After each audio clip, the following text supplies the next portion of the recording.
10 years ago, on the elemental plane of Earth. The dragon god goes too far. He's stolen our greatest Zorn, using her as a gullet for his dark appetite. Calm yourself, Calcite. We will see he is punished. Easy for you to say, Lignite. You didn't see her, starving to death as he turns her mouth into his personal buffet of mortal souls. Greetings, Calcite. Well met, Lignite. Girl Glittergold, what brings you to the mighty plane of Earth? Seek you more gems for your collection? Be at peace, mighty Calcite, greatest of the earthen folk. And to you, Lignite, wisest of the rocky plain, I come not to take away, but to give. I know Falazure has attacked your reality. Oh, and what can you offer us? He is growing stronger on the chattel of souls he drinks. True. But in my cave, I have seen much in my gems. I see far. I see a time when one of your kind will save us all. But they will need help. They will need these. Emeralds? They are a pretty pair, but we have jewels in abundance. These are special. With them, your next child will be special also. Beyond special. Extraordinarily special. And we will put them in the path of those who will see to the ruin of Falazure. Huh. And what does one see with emerald eyes? A joke. A very good one, indeed. And I look forward to seeing the expression on their smug faces when the time comes. Chafing Armor Podcast Episode 163, Rescue Rangers.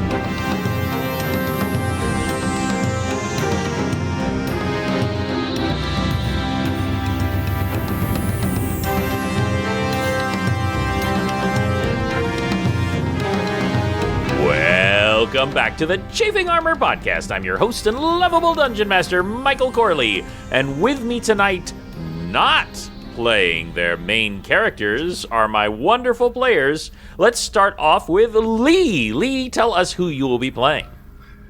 Mimi?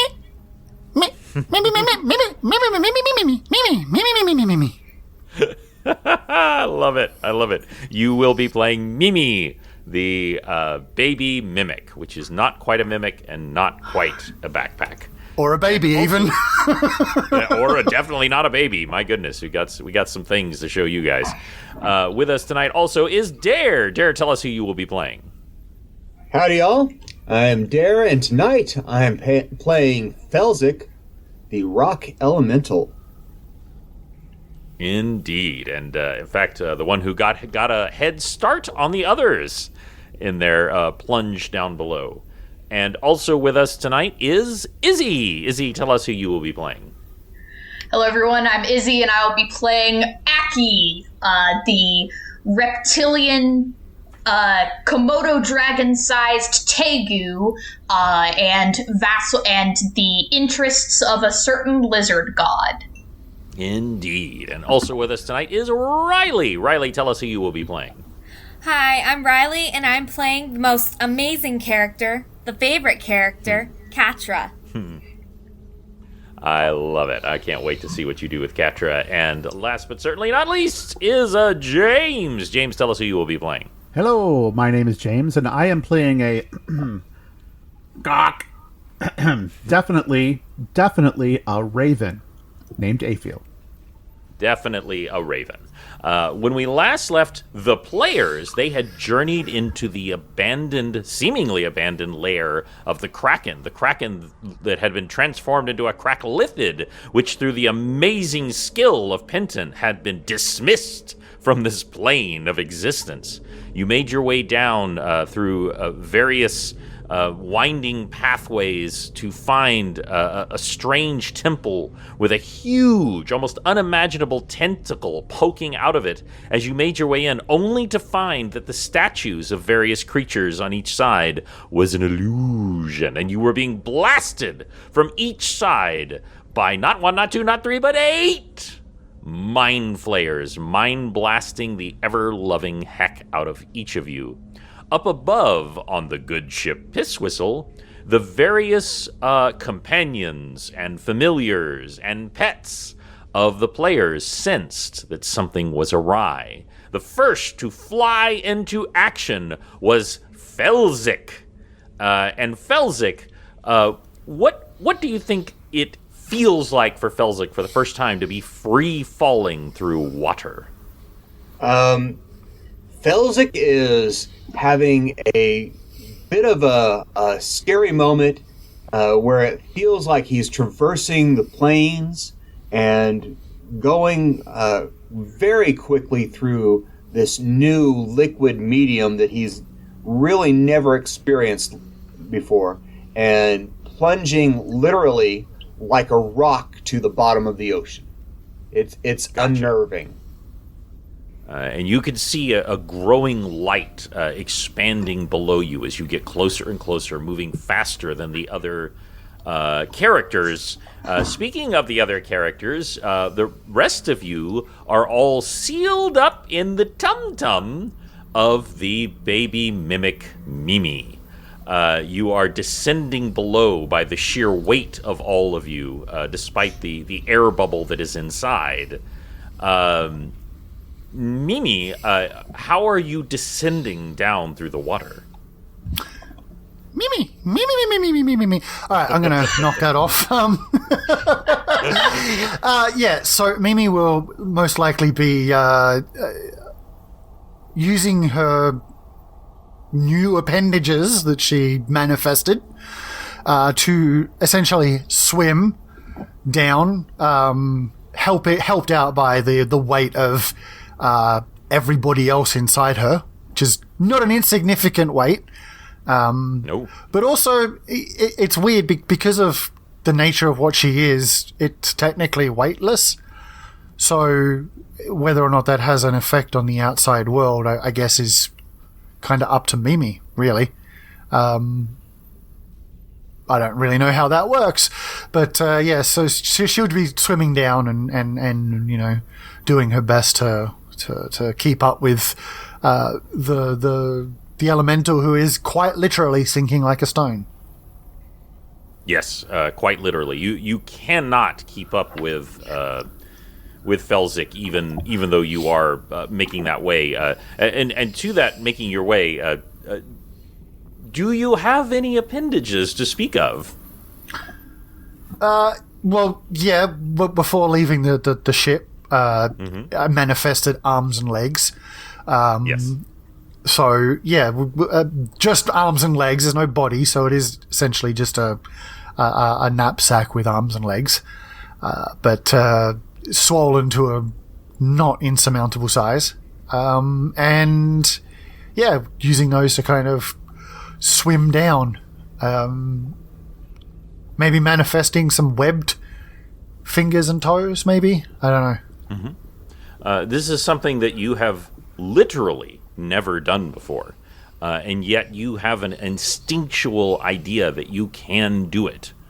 And as you concentrate, you find that the webbing just spreads effortlessly across your fingers, and you begin to swim faster down. Felzik, as you're approaching faster and faster towards this crack down below, something moves very quickly right in front of you. Whoom. Something huge and eel-like goes flashing by you in an instant. Would you like to do anything? Are you there, Dare? Oh, I thought you were still talking to Lee. Oh, no, sorry. I was switching. I apologize. My apologies. No, you're good. No, cut it out. Felzik will instinctively hold his arms at his side to kind of slow down his drop, and he will try and pinpoint where Tix and the companions are, so he can come down as close to them as possible. Gotcha. So you do have an instinctual sense of where Tix is at all times. It does weaken as he's farther away, but you can sense that he is almost directly below. So you are heading in the right direction. As this thing passes by, you come in contact with stone. And that's when things change for you, because you have a very different relationship with stone. Okay, so as his hand and his body, his feet touch the stone, he melds into it and transitions through the stone as elementals are able to move through rock without, as if walking through air, and will traverse the rock till it brings him out to where Tix is. So he will go down the wall and down into the floor of the cavern and traverse through till he comes up with Tix. Gotcha. And it is quite a bit of ways down, but like Yes. you say, it is almost effortless for you to stride through the earth as you are, even though you are very different than a normal rock elemental. You are still a rock elemental, and as that, you can move through very, very easily. As you're making your way down, you do notice several of these strange, almost zombie-like servants of the Kraken making their way up these incredibly narrow and unsafe passages on the way. They're covered very similar to that giant barnacle creature that the rest of the party had fought earlier, but not nearly as subsumed by it. As you make your way down, Mimi, you did see something large go past between you and Felzik, but it seems to be gone now as you hit the rock down below, and you can see the light coming through the crack. Well, Mimi will... Mimi can't do what Felzik just did. That's not... and feels a little upset by it, but, you know, it is what it is. Instead, she drops through the crack and attempts to turn into Aphil. Okay. I would like you to make a roll for me. Okie dokie. Let's get our first roll going of the day. Okay. I need This is under your skills willpower. in order to perfectly mimic something. Yes, Mimi, using true mimicry, can mimic anything she has seen. Roll plus willpower, 15, to mimic any ability perfectly. 10 or better for half effect. She's seen Aphil. Aphil can fly. Let's give that a shot, shall we? Let's see what happens. Okay. Plus your willpower bonus, your willpower save. Where is that? In your case, it's 5. Right, You need yes. a 10 or better to perfectly mimic. Okay, well, I rolled an 18, so that's 23. So inside, Aki and Aphil and Katra. Katra, you suddenly feel this very unpleasant feeling of dropping as you're falling in free fall, and then there's the whoom, as these giant wings extend out. The seal cracks open slightly, and you can all peer out now, and you're like, imagine a reverse kangaroo pouch on the back of this giant aphil. You are all peering out of as Mimi is soaring down this giant crack. It feels like area. those really, I don't know if anyone's been in one, but like in an old apartment building, those janky elevators, the ones that when they start, they drop a little bit before the engine kicks in and takes you down, or that's what it feels like. I hate those. It's that slight little gut feeling of, whoa, what? As you were describing the change, I couldn't help but think of that fake Transformers cartoon snippet where the Transformer changes but forgets to let the kid out first. I remember that. That was Perry Bible study. Oh no! Like The Perry Bible Fellowship where he just gets crunched inside the Transformer. Yep. I love that. You were all horribly killed. No. Yay! As you are striding through the earth, you're nearly to the ground. Suddenly, Felzik, you feel a force just yoink you out of the stone. You come hurtling out of the stone and crashing to the ground. And figures are circling over you. There are 4 figures, all taller than you, that are looming over you menacingly. What are you going to do? Dare? I'm here. I'm coming. Sorry. I'm slow tonight. That's okay. So there are 4 figures looming over me. Let's see. Felzik is going to see if he spots ticks first before he does anything else. Gotcha. Do I need to roll a spot check?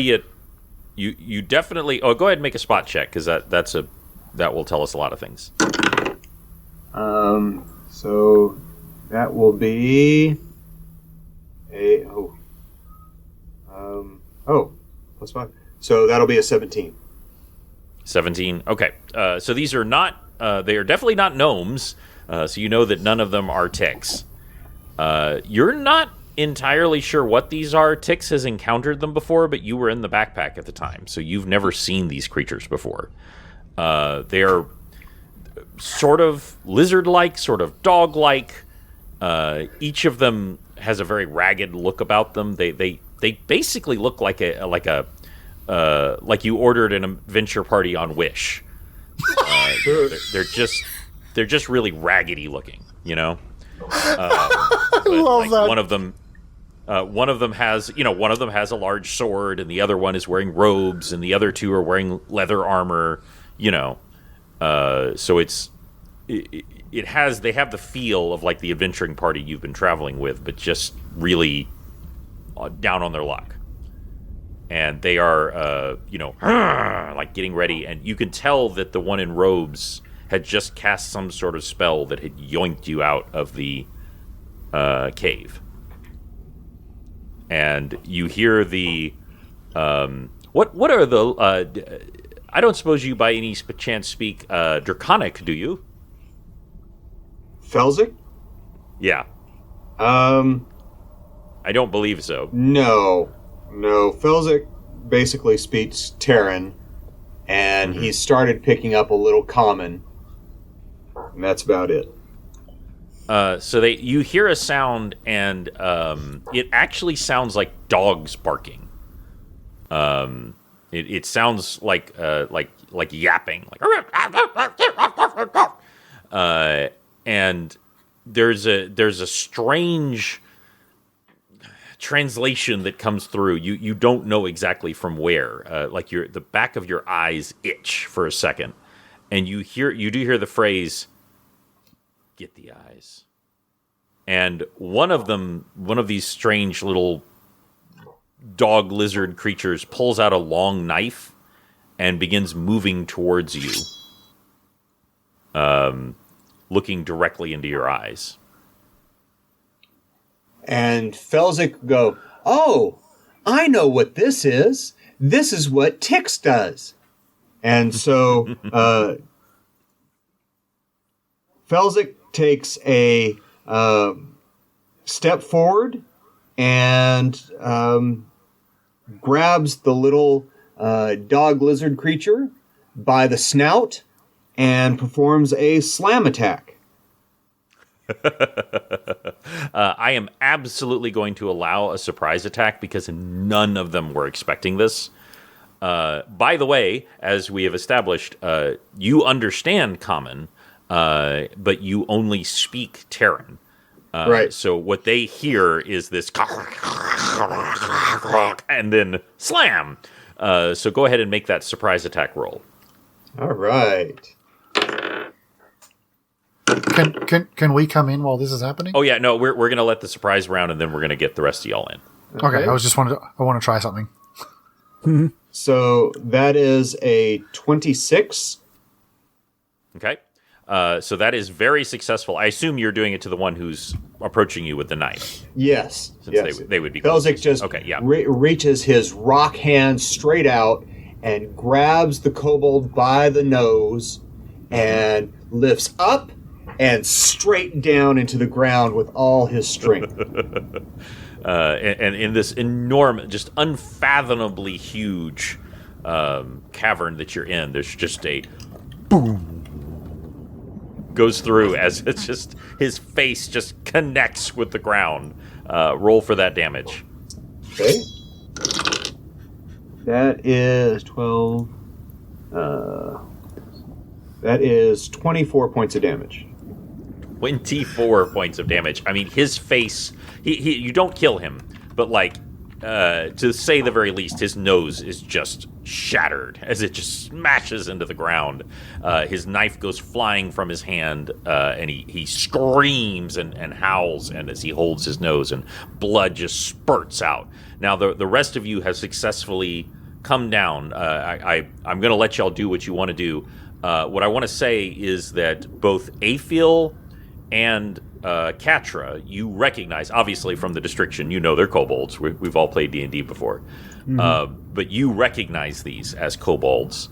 And what is more, both you, Katra, and you, Aphil, can understand them.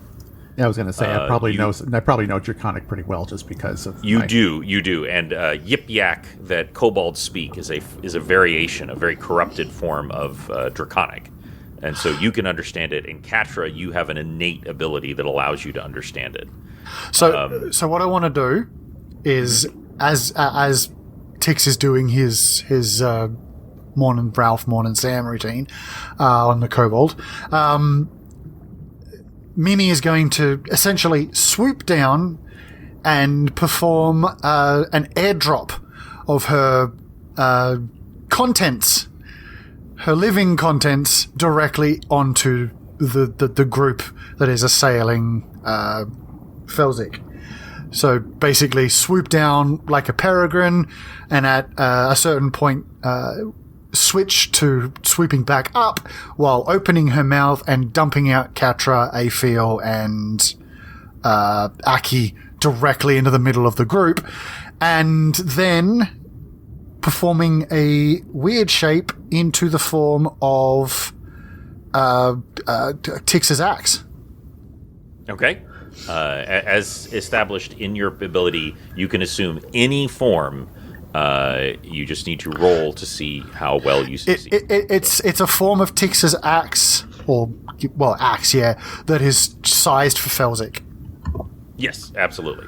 Oh, this is going to be fun. Oh! I mean, it's a nat 20. Yeah. So 35. And there are there's a sort of, there's one who's definitely like a fighter. There's the one who just got his face slammed into the ground, and then there are two more, both wearing leather. You can't really tell like what their role is per se. I apologize. The one who got his face slammed to the ground is one of the ones wearing leather, and then there's one wearing robes, and another one wearing leather. Yeah, as she drops her companions and switches, everyone can hear the sound of Mimi. And I want you all to imagine that there's that little mouth, like in a cartoon, on the side of the axe as it goes Mimi. As it drops down, and hopefully Felzik catches her. Which kobold are you trying to attack? Oh no, I'm turning into an axe so that Felzik can wield me. Oh, gotcha. Okay, so Felzik, I would like you to make a reflex. You don't need to roll high, but I just want to see what your reflex roll is, and you do have a reflex stat. Mimi is aiming for you after all. Reflex. It's +6. Reflex. That is a 25. Nice. So as Must be nice to have a reflex score, huh? The Earth Elemental is more. The Earth Elemental has better reflex than Tix. As you come up, just in time, you catch sight of Mimi coming towards you and changing shape, and just like Tix, like you said, I know what this is. Your hand reaches out and grabs hold of this axe that comes into your hand that feels strangely spongy and yet still has the qualities of an axe. Well, to a rock elemental, everything feels a little spongy. That's true. That's very, very true. Now, we're about to roll for initiative, but I do want to say one thing that happens is the one with the overlarge sword that's chipped in at least 3 different places looks up as the rest of y'all land on the ground. Or do you all want to do anything or start to do anything, Aethel and Aki and Katra, before we start? I've just got this image in my head of them all tumbling out onto the ground, except Katra, who scrambles a bit and then sits up and starts licking herself. I was like, I meant to do that. Well, of course she lands on her feet. Well, right. Unless she has peanut butter toast strapped to her back. That's right. She just hovers in the air, in the middle air. But yeah, I just wanted to see if y'all wanted to start to do anything or do anything. Well, Aethel's not going to land. She's gonna hover a bit. Makes perfect kind sense. of circle over the group. Aki is going to open her mouth and let out a guttural hiss like a crocodile letting out air. And, Aethel, you've been traveling with Aki for quite some time, and Aki is like the chillest lizard ever. And this sound that comes out is unsettling. It is this that comes out, and it is not effing around. Katra, do you want to do anything? Not yet. Okay, which is fine. The one with the sword turns and looks, hears the guttural sound, sees the axe, and shouts out in really terrible common, and goes, "Whoa, whoa, whoa, whoa, whoa, whoa, whoa, whoa, whoa, whoa!"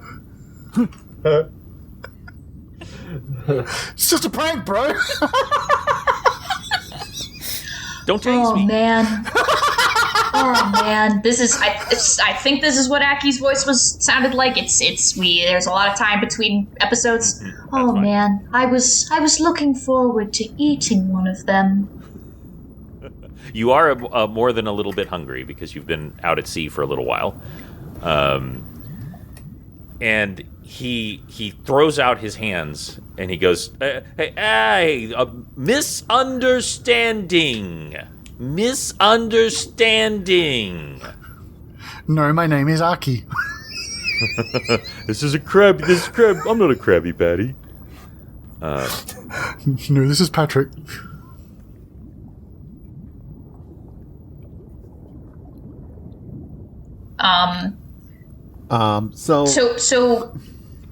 I assume they can't understand. Like Aki was like communicating telepathically with the other ones, like we could in the last episode. I assume they can't understand. They didn't hear that. It is important to note that not all of you can speak.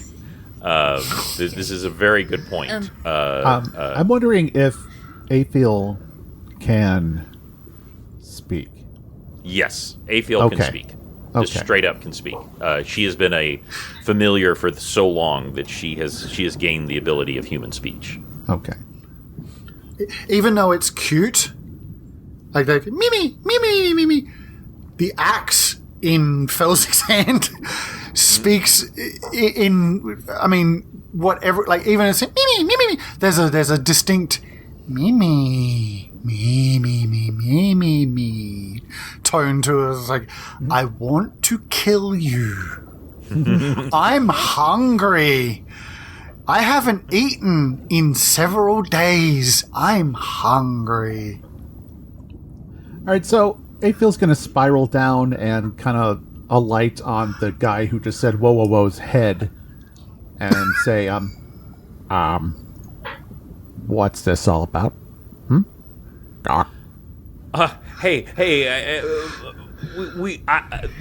Nothing doing. We weren't here for you, okay? We're here on a score. We're here on a you know, we heard about a really great opportunity.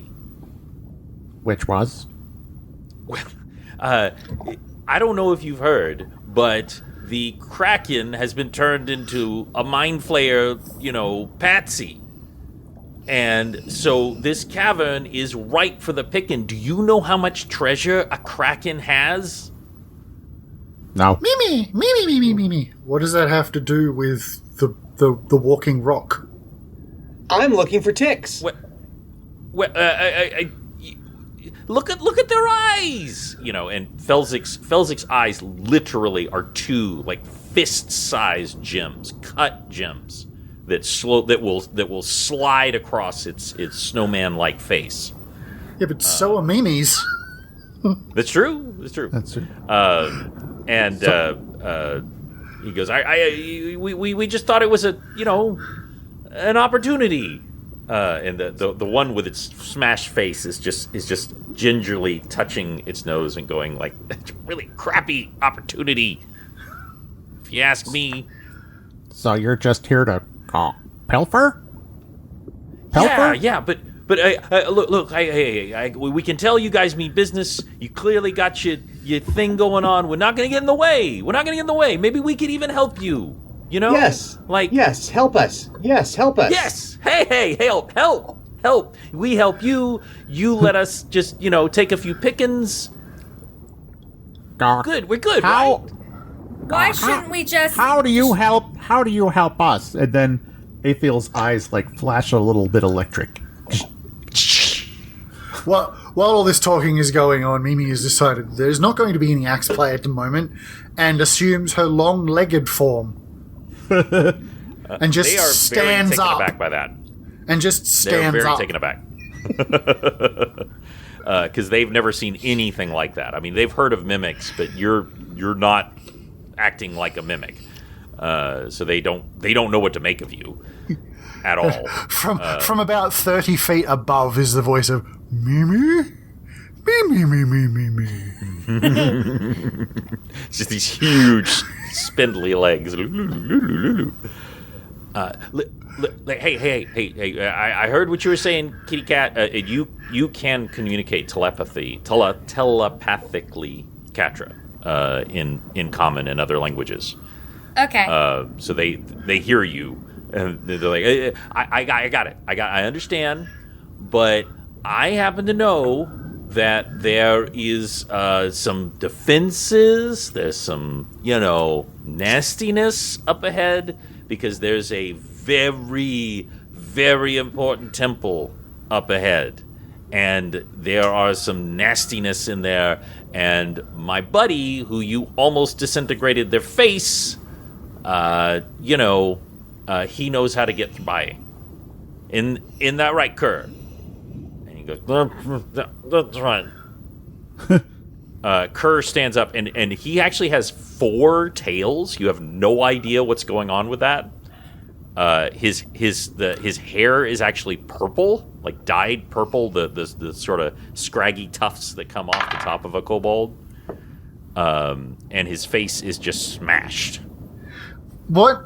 So if I just on an aside, with this weird shape ability, if I don't roll a 10, can I still attempt the form, but it's wrong? Like, it's misshapen? It's like, it's clearly, like, ill? You know what I mean? Like a body horror kind of thing? Yeah, if you only roll a 10, or if you roll between a 10 and a 14, you partially succeed, and it is literally a body horror. Because Mimi's going to do that and try and assume the form of Kerr. I just rolled for it, and I rolled like an 8 on the die, which is like a +5. So, I rolled like a 12. Well, the thing is, I like the idea of essentially trying to mimic the kobolds that Mimi has never seen before. So this is her first time seeing them, and is just like trying to add that form to her repertoire, and it's not worked out too well. So there's like these 4 little stubby bits that one of them kind of looks like a tail, the rest look like gross fingers instead of like tails, and it's like just this off-putting shine to the skin, and you know, it's not So if you ever fail at turning into a dog, you should just start saying, "Play with me, play with me." That is very upsetting. Too soon. Before we get started, does Felzik have a alignment, or is he like all elementals true neutral? He is technically he is true neutral, but he is leaning towards Tix's alignment. But he is technically true neutral right now. Okay. As far as I know, only Katra tendencies is the towards- one that has a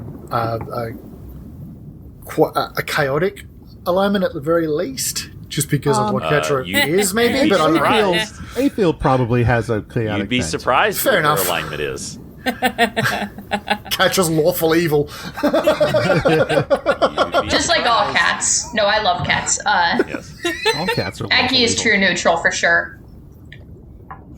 I mean, Mimi would be just chaotic neutral. In my mind, Yeah, anyway. and I haven't Until they sorted given themselves all of out. the stats to your character, so you can fill in some of those blanks as you go. The leader who says, "Hey, listen, hey, I'm Nos. Are we all back? Sorry, are we all Yeah, back? yeah. Okay. The leader says, "I'm Nos. This is Kerr, who you've met," and he's and he says, "And over here, this is Sucks." I bet he does. And that it's actually a female kobold wearing the robes, and she snaps her fingers, and the illusion of like a dragon appears behind her and like roars, but very faintly in this cavern. She's trying to be intimidating. The mutant form of Kerr yawns. Yeah, it's not going great. And the last one, who is also wearing leather, Nos identifies as Jim, and she's also a female kobold, and she has a giant bone shard just sticking out of her head. And like one eye is like literally just staring off into nothing, just not even like a lazy eye, like it is just like either blind or cursed or whatever. And she just looks at you deadpan, looks at you, Mimi, for a moment, and then whips out a mandolin, the most jankety mandolin you have ever seen. Which most of you have never seen a mandolin, but it looks like it has been built by like scrap wood and stupidity, and goes ring and starts to sing in Yip Yak, and it is horrifying to hear. And you notice that Nuck's nose begins to slightly heal. I'm sorry, Kerr's nose begins to slightly heal. Sing for us, Dungeon Master. Sing for us, Dungeon Master. Bark, bark, bark, bark, bark, bark, bark, bark, bark, bark, bark. Oh, it's Jingle Bells. Nice. If Yip Yak is anything like Yik Yak, then it should probably be something about profanity. Probably should, but no, it is. I might be the only person who uses that app in this I have call, never but that's actually okay. used Yip Yak, so I cannot. Terrible app. Don't use. As Jim horrifyingly sings, Nos points over to Suck, who is the warlock, and she says, "Long ago there was the great unbeheld, the god of all krakens. And they say that long ago its tentacle was severed, and there is the eternal wail of the severed." Me. Get to the point. I'm getting there. And We don't have time. Get to the point. we can transverse there if we can find this temple. There is a treasure within that is priceless. Would give you the power of a kraken, and not to mention lots and lots of gold, which is ideal, really. And the singing is gold wrapping is up. delicious. Yep. Gold is delicious. Yummy.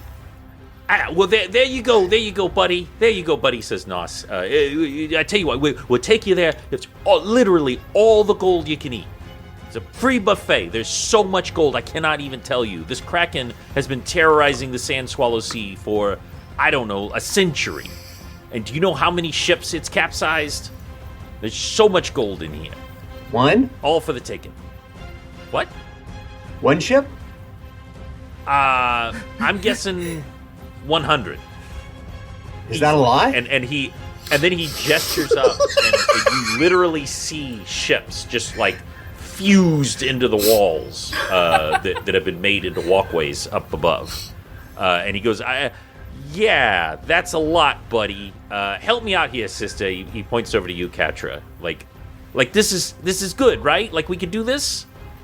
Of course. We will be so helpful to each other. And she blinks her eyes all nice and pretty like, "Oh, I'm not gonna claw at you later.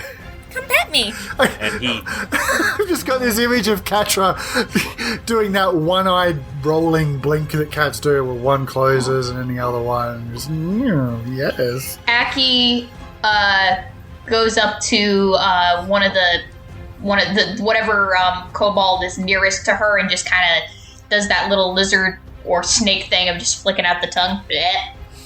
that is Kerr the rogue, and he leaps back and goes, "Get it off me! Get it off me!" Nos comes in. Hey, he gestures up to you, Aphil, and it's like, come on, we can do this, right? This is gonna be fine. This could be great. This could be great for everybody, right? You go first. Of course. And by that I mean Kerr. Sneaky boy, you gonna go first? You good? You go? Okay, let's go. Your nose is looking great. He slaps him on the side of the head. He goes, "Ow! Dang it! It's not all the way healed." And Kerr picks up his knife that fell off the ground when you body slammed him into the ground, Tix, and begins to make his way forward. And as he makes his way forward, y'all can just hear the quiet echo of the cavern. As are y'all going to follow behind the other kobolds? Are you going to walk alongside the kobolds? What's the marching order, shall we say? Aki's plodding gait puts her kind of behind-ish. I think there's a lot Felzik of moves headroom in very here. slow, so Felzik will be right next to Aki. Mimi Okay. will crouch on top of the shoulders of one of the kobolds, still in long-legged form. So it looks incredibly creepy and unwieldy, but she is light. She's still technically a bag, but she is crouched, two spindly-fingered hands resting on the top of the head of the kobold, one long, gangly foot on top of one shoulder. Yeah, they're just kind of squatting on this kobold's head and just going, "Mimi! Mimi!" And Afiel will be circling overhead and keeping an eye on them, and also keeping a sense of making sure we're going in the right direction as far as heading to our compatriots. And you definitely, some of you can sense your companions. Obviously, Afiel, that is literally one of your abilities, to sense each other. You could definitely sense Penton within a mile of you, and you are going in the right direction. Okay. Some of you, Katra and Felzik, not Mimi, but and also Aki, can all sense your companions. Is Afiel getting any kind of emotional ping, like fear, anger? Not fear, but like apprehension. Actually, you can't sense any emotion. Oh boy, that's not good. Yeah, you can't sense any emotion. Let's step it up, guys. Mimi's toes begin to curl and grip into the shoulders of the kobold that she's sitting on. Okay. Like a bird of prey's talons would start to dig into, like, we should move faster. And he begins to give up on some of the stealth, and begins to move faster and say, hey, easy. The leather, it's expensive. It is not. It is. You can actually, even though all she says is Mimi, you can sense derision in her voice. She goes, me. She looks better than the armor does. As a bag. Katra, I would like you to make a roll for me and just add your will saving bonus. Okay. That is a 20, not natural. 20, not natural. Okay. As you're walking forward, suddenly an uneasiness goes through you. You sense something very familiar. You sense a demonic presence nearby.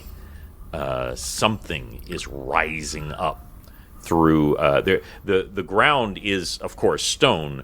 You are in a giant cavern under the sea. There are several areas that are like just like tide pools and perhaps even like cavern ways, and you sense something rising up from one of these pools.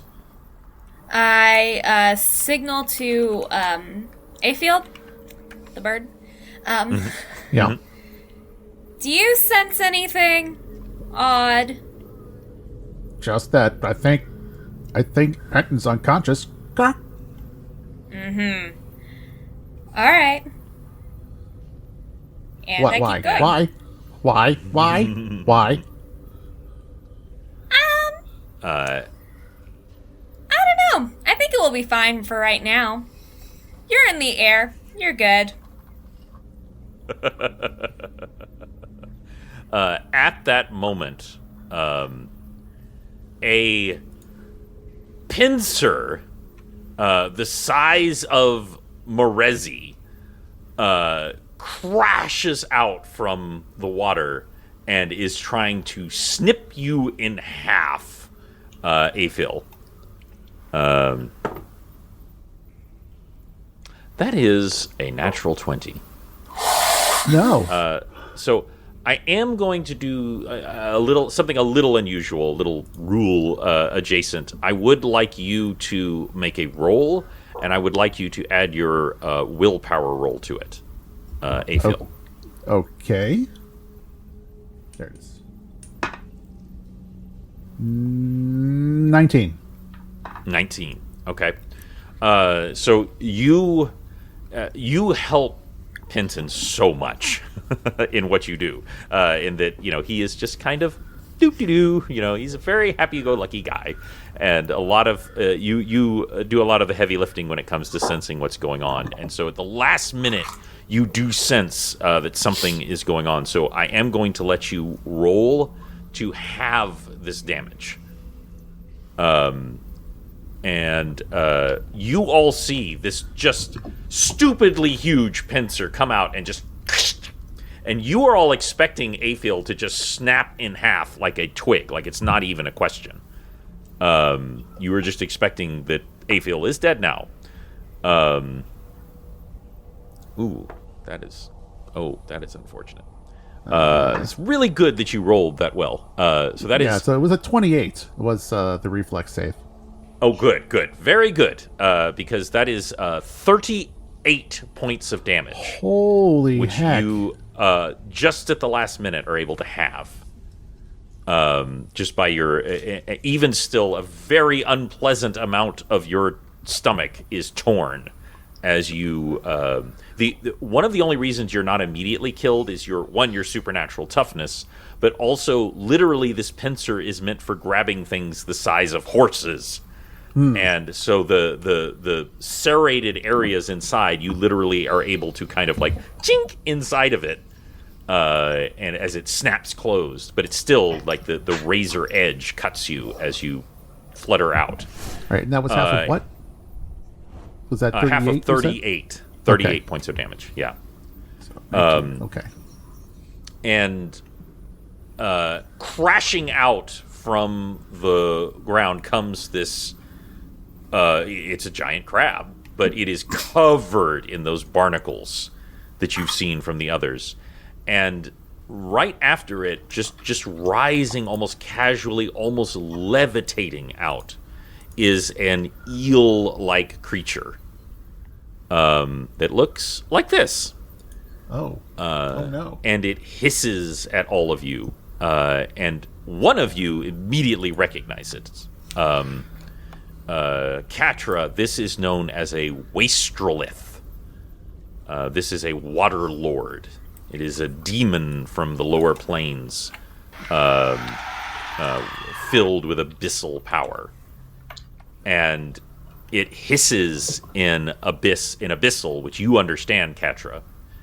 And it just, it very casually, it like squints its eyes a little bit. Its eyes do not blink, but it squints its eyes a little bit and just says, "Oh, just kill them."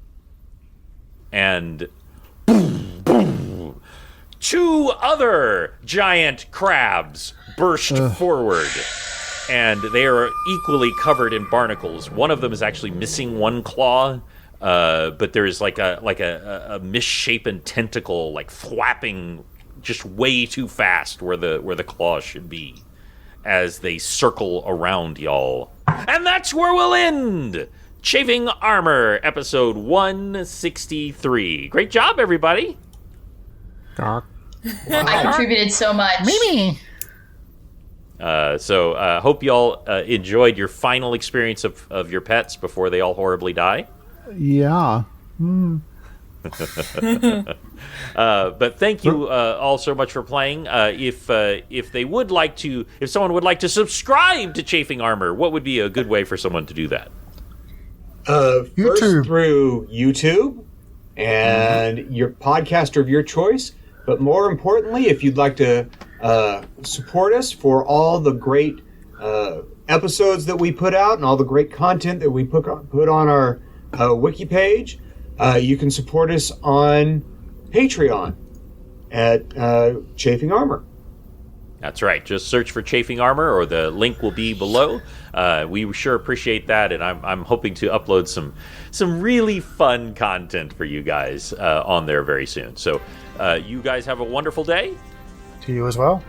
Thank you for not killing Sweet us. dreams, everybody. Until we meet y'all again, we will roll with you soon.